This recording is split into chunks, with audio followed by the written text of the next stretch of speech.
Dr. Fawzia Khan, need for a national policy on school transport safety. Thank you, sir. Sir, the increasing number of accidents involving school vans and buses has become a serious issue necessitating immediate action, sir. Sir, despite existing state-specific laws and guidelines from the CBSE and directives from the Supreme Court, several notable enforcement challenges and fundamental issues still persist. Sir, a national study conducted by the Save Life Foundation in 2021 has found that 47% school transport vehicles lack seat belts. Only 48 have speed governors. 41% schools have no transport manager. 25% parents could verify that GPS and CCTV systems were operational in school buses. Sir, 12% indicated the absence of safety devices such as fire extinguishers and first aid kits.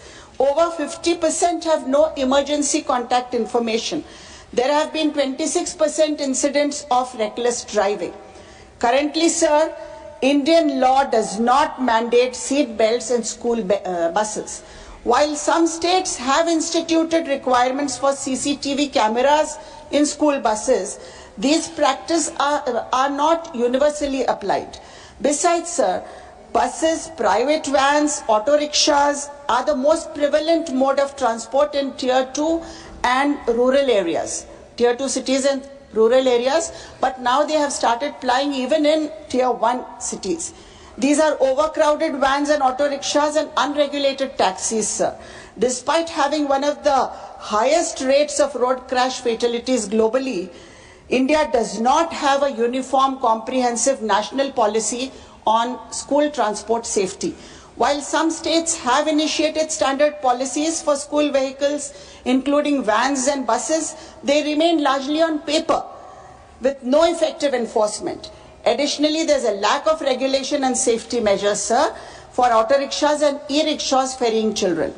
To address these issues, I urge the government to develop a national school transport policy to establish uniform safety regulations across all states. This policy should mandate seat belts, CCTVs, GPS in school vehicles. Regulations must also extend to private schools and transport options such as autos, vans and rickshaws, ensuring a defined set of safety standards is applied, sir. Furthermore, we need to enforce existing school transport guidelines on speed limits, overcrowding, checks and safety equipment requirements. Regular safety audits on all school vehicles should become a standard practice. Schools must implement effective grievance redressal mechanisms. It is imperative to ensure that school drivers receive regular training and sensitization, sir. Thank you. Thank you, Dr. Fawzia Khan ji. Manisri